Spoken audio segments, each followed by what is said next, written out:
alikuwa ni mtu wa aina gani? MC Pilipili kwanza mimi ni mdogo wangu. Mdogo wangu kabisa, kwa sababu kwanza nimesoma naye shule. Tunasoma wote Tanga chuo cha walimu. Lakini pili, MC mimi kwake ni baba. Mimi ndo nimesimamia harusi yake. Kwa hiyo ni mdogo wangu, ni mtu wangu wa karibu, na kwa kweli nimeumia kwa tukio hili ambalo limetokea. Kwenye maisha yake ya kawaida ya kila siku, labda kuna vitu ambavyo Watanzania walikuwa havifahamu. Ni vipi? Alikuwa anapenda nini, na unaweza kumzungumziaje? Alikuwa ni mtu wa aina gani? Okay. Kwenye maisha yake ya kawaida vitu vingi ambavyo watu nadhani hawavifahamu ni kwamba jamaa alikuwa na ndoto, na alikuwa na ndoto za kuja kuwa kiongozi wa serikali. Amepambana sana kutimiza hiyo ndoto yake ya kuwa kiongozi wa serikali, japo alikuwa haiweki sana public.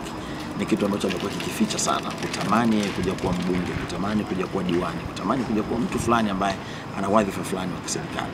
Lakini jambo lingine pia wote tunafahamu kwamba Pilipili alikuwa mtu wa furaha, alikuwa ni mtu wa kutupatia furaha.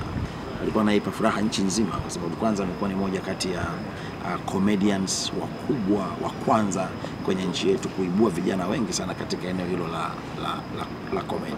Lakini pia wote tunafahamu kwamba Pilipili amekuwa the king MC.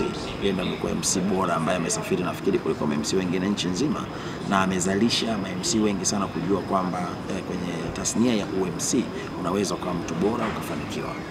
Hivyo ndivyo ambavyo naweza nikamweleza ujamaa, lakini pia tunasikitika kuona kwamba kifo chake kimekuwa ni cha ghafla sana na hakuna mtu ambaye ametegemea. MC taarifa ni lipi labda ambalo la mwisho, labda kama ulizungumza naye, maana ni mtu wa karibu, ulisimamia ndoa yake, ni lipi ambalo la mwisho mliwahi kuzungumza, labda unaweza ukashare na sisi? La mwisho ambalo naweza nikasema ni kwamba mara mwisho nimeongea naye juzi, nilikuwa nina kikao naye kati yake yeye na mke wake, kwa sababu kuna vitu ambavyo na mimi nimekuwa navisikia kwenye mitandao kwamba ana mgogoro na mke wake. Nikampigia mke wake nikazungumza naye, akaniambia baba, mwite mwenzangu tukae tutazungumza. Kwa hiyo alivyokuja hivi Dodoma ndo nilikuwa na appointment ya kuonana naye leo baada ya kumaliza shughuli yake ya kazi. Kwa hiyo kwa kweli nasikitika kwa sababu sijakamilisha lile la kuzungumza naye pamoja na mke wake.